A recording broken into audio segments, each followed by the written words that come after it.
Olá, está no ar pela TV Alice mais um Contraponto. Hoje nós vamos falar sobre a reforma política. Você já ouviu algo sobre o assunto, mas não entendeu muito bem?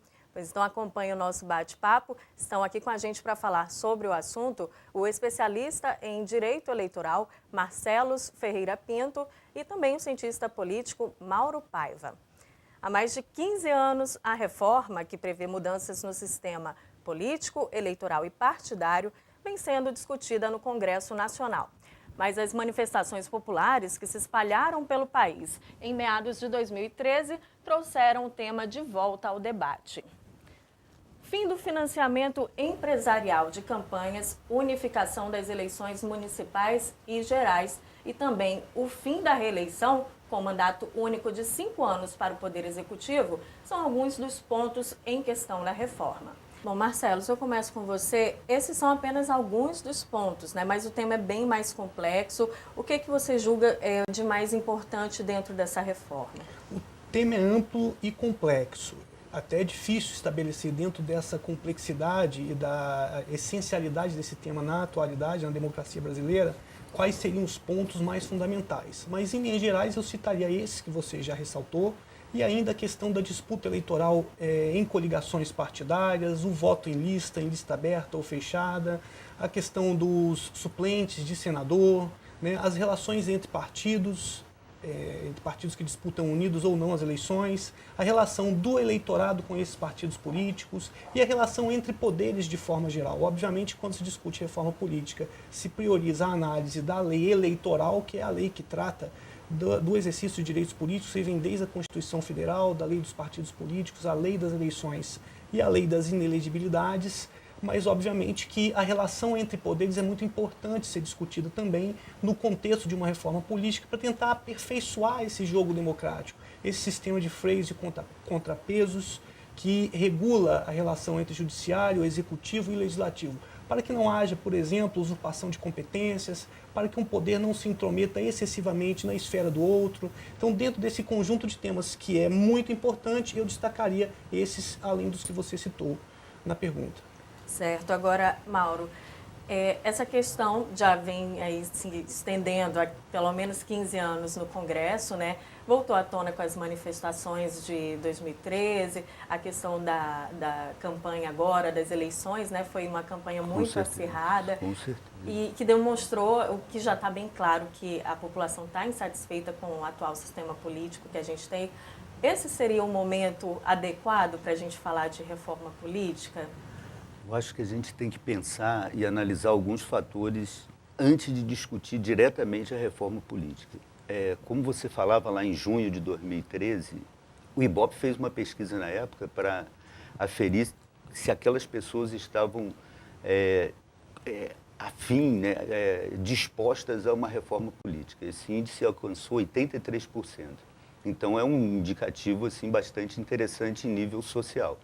O que a gente tem que tentar separar é a questão do emocional e do racional.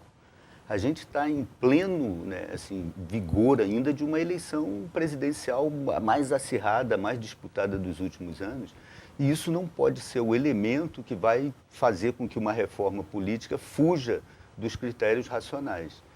Por exemplo, esses 3 pontos que você levantou, os pontos que Marcelo acabou de citar, são pontos que exigem uma discussão de toda a sociedade, enfim, todos envolvidos, né, com uma mudança nesse processo, dessa reforma política aí que vem desde a Constituinte de 88. Então, essa separação, eu acho que ela tem que ser assim, prioritária, de separar a emoção e da razão. E tem aspectos que já me parece bastante evidente, assim, quase que um clamor, né, social, com coisas que precisam ser mudadas. Essa questão da proporcionalidade do voto, né, me parece uma coisa... Hoje, a população não consegue entender como um deputado com 80 mil votos não foi eleito, quando o outro com 15 mil votos foi eleito. Sim. É lógico que a proporcionalidade, as coligações, né, teoricamente, a gente entende como isso funciona, mas a população não entende. E, convenhamos, há uma disparidade, né, assim, né, Marcelo? Eu não sei como a lei, né, ela segue o rigor da lei, né? A gente segue o rigor da lei. Sim. Mas há uma disparidade, né? É legal, mas, digamos, não é moral, né? Não sei. Não é moral e não é democraticamente desejável, porque isso representa uma subversão da regra da maioria. Exatamente. Na medida em que um parlamentar com uma representação minoritária Consegue... ascende ao cargo eletivo em detrimento de um que teve um amplo apoio popular. Então, Perfeito. Isso decorre do próprio script, do próprio formato de disputa, como o professor Mauro colocou. exercício da democracia, né? Esse exercício da democracia, ele ora é conveniente, ora ele não é conveniente. Quer ver uma coisa que eu acho que seria um ponto que ele está tratado meio de forma secundária, mas teria que ser levantado, a questão do voto em 2 turnos, né? Hoje o voto Essa é uma proposta é uma proposta, da reforma. Né, da reforma, de mudança de que a eleição em 2 turnos vigorasse em todos os municípios, independente do número do colégio eleitoral, né? Hoje 200 mil, né, Marcelo? Que aí, para deixar claro, para quem está vendo a gente, seria a pessoa votar no primeiro turno, isso. Na legenda, no partido, não, isso? Ou uma eleição normal, mas os 2 candidatos, independente do tamanho do colégio eleitoral, fosse para um segundo turno, porque aí você legitimaria a questão da maioria, da democracia. A democracia se faz com a vontade da maioria. E hoje a gente vê, por exemplo, algumas prefeituras que o prefeito é eleito com 32% dos votos. Isso não corresponde à vontade da maioria de toda aquela população. Enfim, eu estou falando um aspecto, né, de números que a gente tem para pontuar, e é uma discussão muito ampla, embora, como você falou, começou há 15 anos atrás, né? Isso já era para estar uma coisa mais avançada. O outro aspecto, essa reforma ela vem acontecendo também, né? A questão da ficha limpa é uma manifestação popular, né? Esse referendo levou a mudança no código. A questão da lei de fiscalização, né? Como é que chama? A lei anticorrupção. Isso, e a própria lei fiscal, né, junto às prefeituras. Lei de responsabilidade fiscal. Lei de responsabilidade fiscal. Isso são mudanças que já vêm acontecendo. A reforma é bem mais ampla, né? Pega vários aspectos. Talvez se fizesse um por um, separadamente, a questão avançasse um pouco mais rápida. Perfeito, né? avançaria mais rápido. Porque, assim, reforma, como o próprio nome já diz, as mudanças são pontuais, não são... A revolução não, a revolução muda tudo, né? Quebra tudo, começa tudo de novo. Uma ruptura drástica. É uma ruptura mesmo, né? Agora, a reforma não, a reforma é feita de forma gradual e tal. E a gente precisa acelerar algumas delas, né? Não é só a política, a reforma fiscal, a reforma da Previdência, né? O Brasil vive, né, um sistema, né, de plena mutação. É importante nós contextualizarmos um pouco, porque quando se fala em reforma, é importante que fique claro que o que se deseja é uma reforma para melhor. O fato de haver reforma, pode ser que essa reforma seja para pior, que surjam novas brechas, que a corrupção consiga se instaurar de forma menos evidente do que hoje. Então é importante essa questão da representatividade que o Mauro colocou aqui, por exemplo, os municípios com até 200 mil eleitores, a eleição é feita em um único turno. Isso prejudica um pouco o debate, não viabiliza a discussão entre os 2 candidatos mais votados, como ocorre nos municípios com um número de eleitores maior do que 200 mil. Então, são questões que, vistas isoladamente, parecem simples de serem resolvidas, mas quando colocadas dentro de um contexto mais amplo se tornam extremamente tormentosas. É importante ressaltarmos que essa reforma já vem sendo feita, só que vem sendo feita no formato de colcha de retalhos, numa questão pontual que o Legislativo trabalha, como a lei da ficha limpa, que não foi iniciativa do Legislativo, é importante que se frise aqui que foi uma iniciativa popular, assim como a lei de iniciativa popular que estabeleceu a compra de votos como uma conduta ilícita, estabelecendo o artigo 41A da Lei das Eleições, também uma iniciativa popular. Então, quando se discute reforma política, Nicole, é importante que a gente faça dentro de um ambiente político desprovido de tensões e de paixões ideológico-partidárias e que, segundo, que se discuta também o macro, como a questão da fidelidade partidária, a questão dessas relações entre poderes, a questão do eleitor com os partidos e com os próprios representantes, para que a reforma não se dê de forma pontual, atacando problemas que, no momento, não se encontram tão amadurecidos, tão decantados socialmente, e que sejam, portanto, passíveis de uma discussão profunda e útil para a população, redundando, em última análise, numa reforma para o bem, para o melhor, e não para o pior.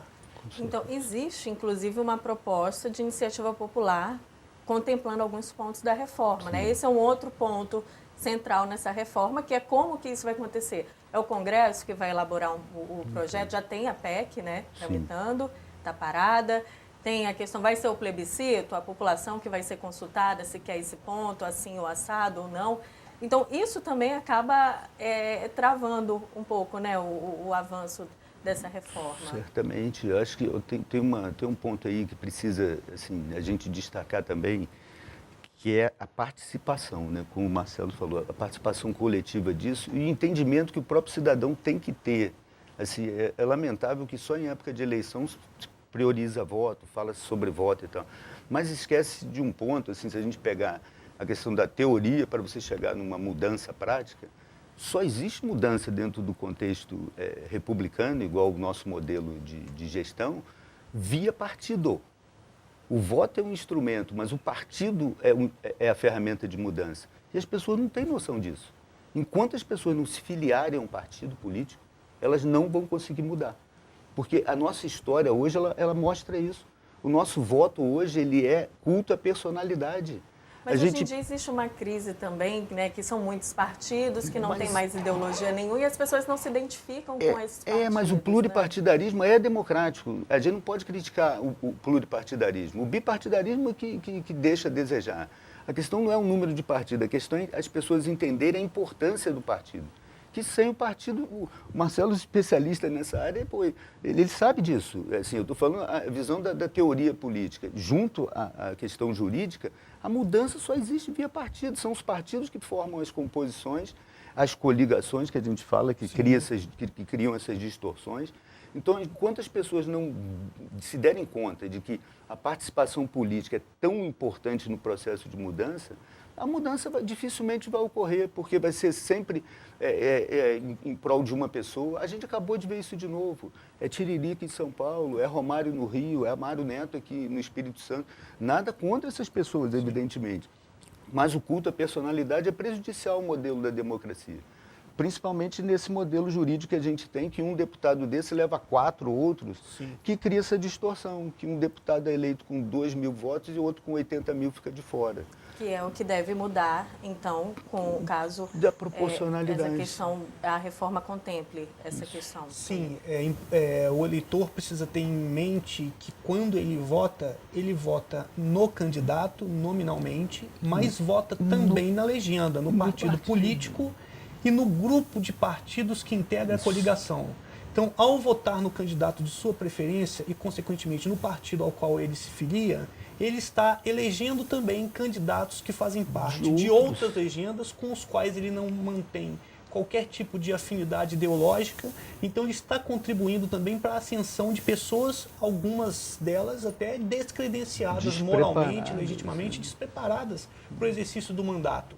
Então, esse sistema precisa ser aperfeiçoado e o eleitor tem que ter essa percepção, como o Mauro colocou aqui. É importante ressaltarmos a importância do partido político, é importante frisarmos também a importância do eleitor estar inserido dentro dessa estrutura partidária.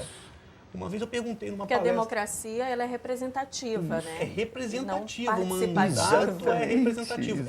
Ela é representativa, mas é participativa também em algumas situações. Acaba que na prática não é mas muito, na prática, né? esses mecanismos de participação direta são dificultados. Vide aí, por exemplo, quórum para a apresentação de uma lei de iniciativa popular. É uma dificuldade muito grande estabelecer esse quórum e pulverizar esse quórum ao longo de todo o território nacional.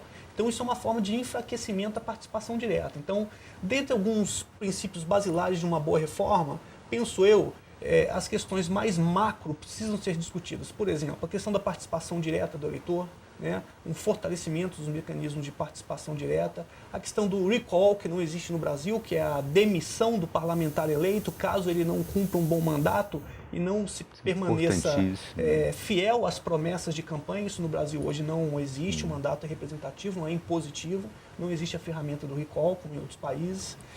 A questão do voto aberto no Congresso Nacional, é um absurdo que o Congresso Nacional não estabeleça, não tem estabelecido ainda, depois de 15 anos, né, Mauro? O voto fechado. Né? Ainda que nos processos de cassação, tudo bem que isso lá atrás foi necessário como uma garantia, uma imunidade para o parlamentar, mas hoje não se justifica mais. A nossa democracia já é amadurecida suficientemente para que seja estabelecido de forma definitivo o voto aberto no Congresso Nacional, nas assembleias e nas câmaras de vereadores. Não se justifica no Brasil hoje mais o voto secreto. Com certeza. Não sei se o Mauro comunga dessa opinião. Então, essas questões mais macro precisam ser discutidas e transformadas, modificadas, para que a reforma nos pontos mais menos decantados, vamos dizer assim, menos amadurecidos, seja útil e benéfica para o povo. Perfeito. Bom, Marcelo e Mauro, a gente vai precisar fazer uma pausa rapidinho agora no Contraponto. Nós vamos para o intervalo e daqui a pouco a gente volta falando sobre a reforma política. Não saia daí.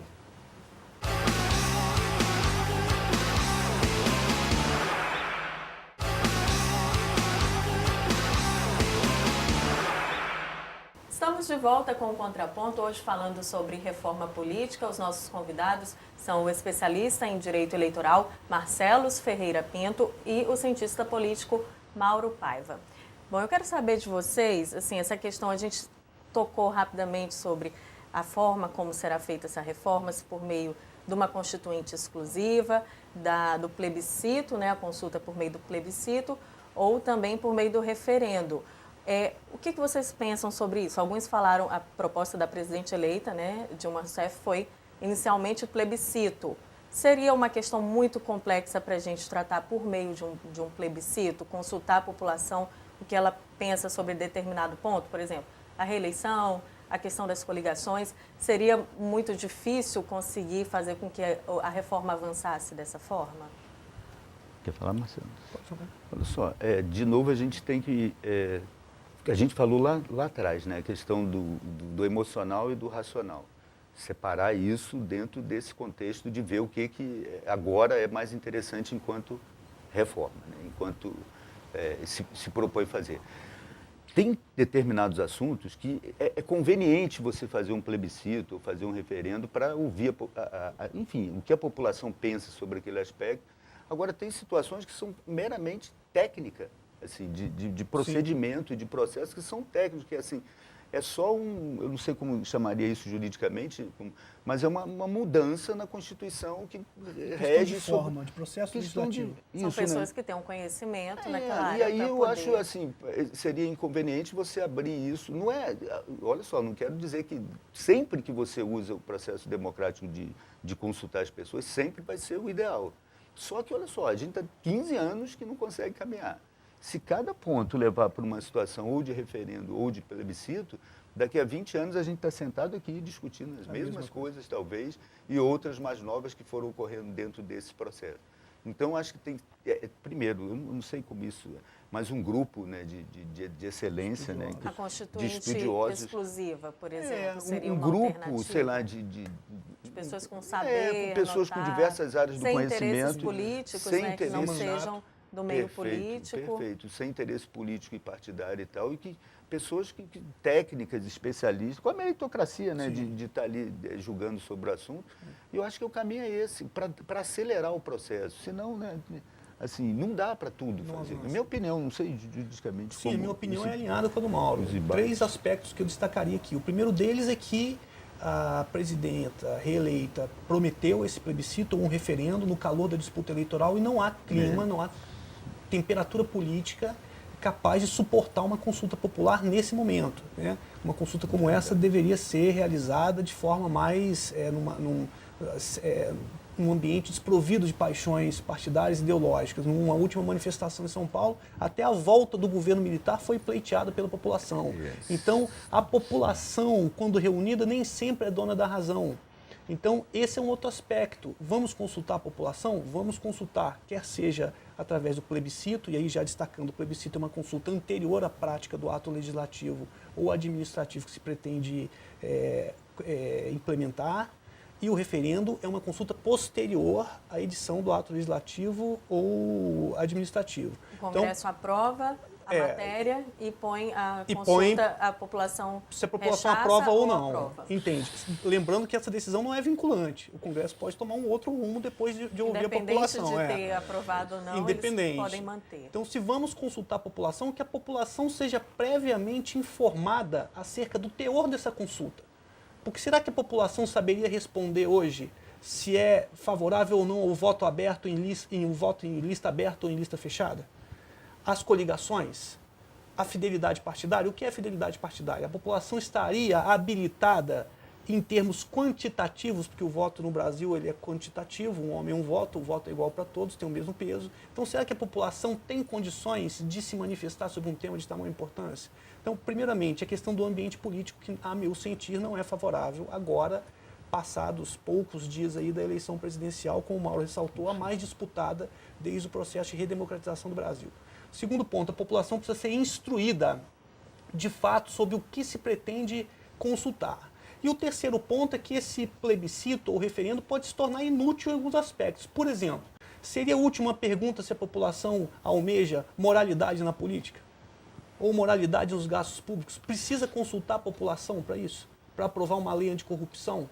Para apertar um pouco mais o cerco contra candidatos fichas sujas ou potencialmente fichas sujas? Então, são perguntas que, a meu sentir, também são desnecessárias. Não precisa mais perder um tempo, um gasto, que um movimento desse, um plebiscito, um referendo, envolve gastos altíssimos, como se fosse uma eleição, né, com controle do eleitorado. O eleitorado é chamado às urnas, né, para se manifestar sobre uma questão ou outra. Então, é uma questão muito técnica, muito profunda, que precisa ser discutida por meio dos canais oficiais, no Congresso Nacional, com a participação de pessoas de fato preparadas para essa discussão.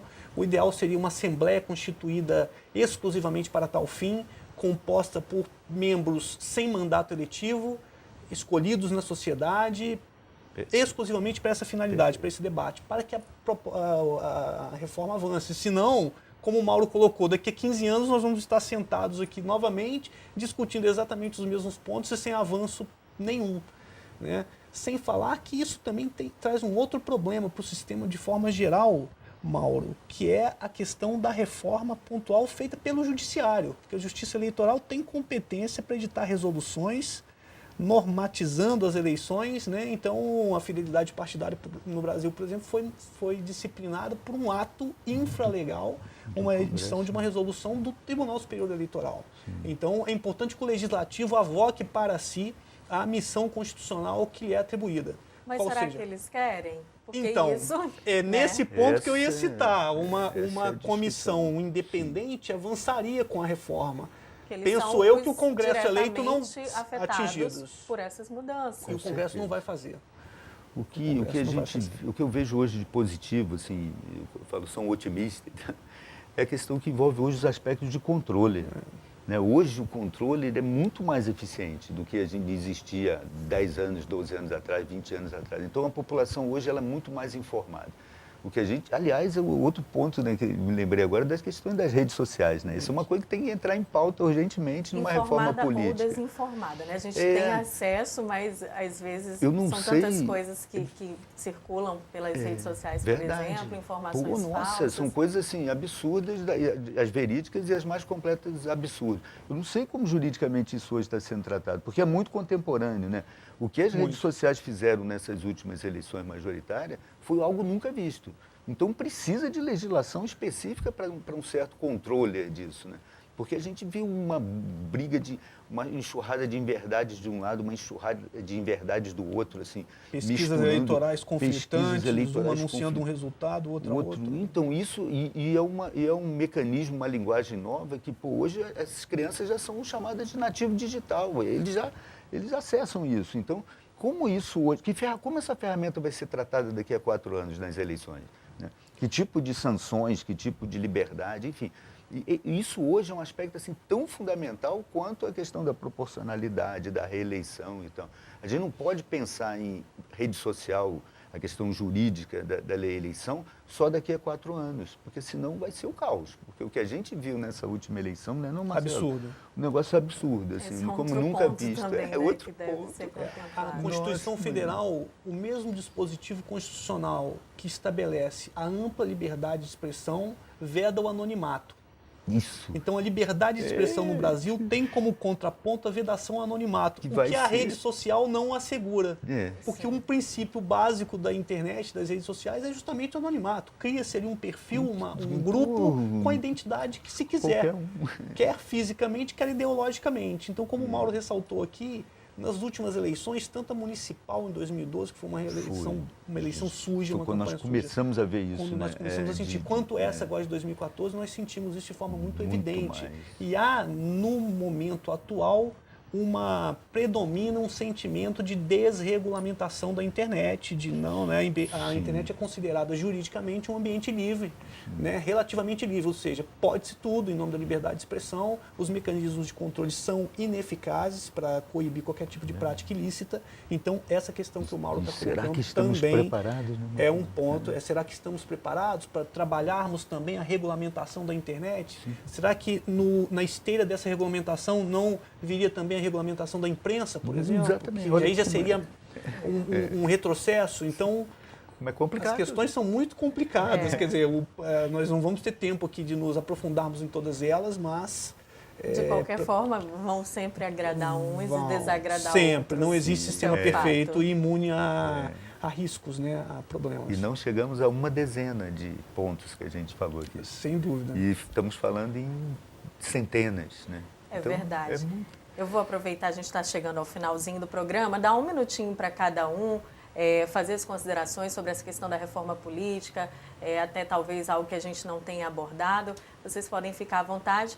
Começo com você, Marcelos. Bem, a reforma política está aí, já está sendo discutida, embora a população ainda não sinta os seus efeitos práticos, a reforma já está sendo discutida de forma muito evidente desde junho de 2013, com as manifestações populares nas ruas. O povo quer mudança e não quer qualquer mudança. O eleitor é um eleitor esclarecido, é um eleitor que tem consciência política e o processo de redemocratização do Brasil já foi concluído. É preciso que, nesse momento, se dê um passo adiante, um passo para o futuro, que algumas questões sejam trabalhadas de forma muito contundente, que haja uma reaproximação entre o eleitor e o representante por ele escolhido para defender os seus interesses no Congresso Nacional, nas assembleias e nas câmaras de vereadores. Então é preciso que haja uma reaproximação, uma identificação do eleitor com a política. É preciso que o parlamentar eleito tenha consciência da sua missão, que ele vá representar os interesses para os quais ele foi escolhido como representante. Um deputado federal em Brasília não vota só os interesses do seu estado, vota os interesses do país. As leis aprovadas lá se aplicam em todo o território nacional. Ele recebe, discute temas de interesse do Brasil no exterior, relações bilaterais com outros países. O Congresso Nacional tem uma missão constitucional muito importante. E é preciso que o Congresso se invista dessa responsabilidade e avoque para si essa missão de discutir a reforma política no Brasil, de aperfeiçoar a democracia como um todo, porque ele vai ser o principal beneficiário. O Congresso, que é a instância última de representação popular. Hoje o indivíduo, a população, se sente mais representada pelo Ministério Público e pelo Judiciário do que pelo Congresso Nacional. Né? Existe uma razão para isso. Qual é a razão? A descrença na política. Então o que tem que ser trabalhado no momento é justamente esse ponto. Primeiro, essa reaproximação do cidadão com a política, né? E o avanço para a discussão da reforma política de forma definitiva, que possa ser realmente um grande passo. Eu, como Mauro, também sou muito otimista, acredito que o Brasil vai avançar. As casas legislativas estão sendo renovadas, em alguns casos timidamente, mas estão. Há alternância nesses cargos, então é importante que a reforma seja discutida com base nessas premissas. Perfeito. Você, Mauro? Bom, o meu comentário ele é complementar ao comentário do Marcelo. Assim, eu vejo duas questões que a gente deveria priorizar. Assim, uma na visão do cientista político. Primeiro, ciência política tem que começar a ser ensinada na escola. Eu acho que criança, lá no ensino fundamental, tem que entender o sentido da representação. O Marcelo acabou de falar. Voto é representação. Então, coloque essas crianças para praticar o exercício da democracia lá na sala de aula. Política não deve ser discutida só de 4 em 4 ou de 2 em 2 anos. Se essas crianças não tiverem o entendimento do que é uma representação, coloque lá, vão eleger o líder da turma, que é ele que vai representar na hora de encher a garrafa d'água, na hora de pegar. Ou seja, começa lá o pequenininho mesmo. Esse a visão do cientista político, porque senão, de novo, daqui a 20 anos a gente vai estar discutindo as mesmas coisas, os mesmos pontos. Por quê? Porque a população ela é tratada meio como massa de manobra. Eu fiz um comentário hoje na minha análise, no jornal, eu falo exatamente isso. Se você perguntar a alguns eleitores que votaram há 3 semanas atrás, eles já não sabem quem ele votou para deputado. A eleição foi, mês passado. ele já não sabe daqui a 2 anos, daqui a 4 anos, muito menos ainda. Por quê? Porque ele não tem o exercício disso, isso não faz prática da vida dele. Então, essa é a visão do cientista político. E a visão do Mauro publicitário, que é a atividade que eu exerço, eu sugeriria uma situação que eu acho que deveria começar a ser feita agora. Uma campanha do tipo, se você quer mudar, filie-se a um partido político. Você se filiando a um partido político, você vai conseguir mudar o teu país, você vai conseguir mudar o seu governo, você vai conseguir mudar a sua prefeitura. Fora de um partido político, vai ser muito mais difícil. Então, de novo, aquela história do otimista. Eu sou otimista, eu espero que daqui a alguns anos o brasileiro tenha um partido político, assim como ele tem um time de futebol, que ele traduz isso como paixão, como alegria. Porque política é isso, é paixão, é senso de responsabilidade, é senso de equilíbrio. Não adianta ter uma peça e a outra faltar. Então, aí vai a minha sugestão. Primeiro, eduque, coloque essas crianças para entender o que é política, o exercício da política. E depois, vamos pensar em partido. Independente do partido que você... se é esquerda, se é centro, se é direita, não é isso. É aquela visão ideológica que você contempla, que você acha que te representa.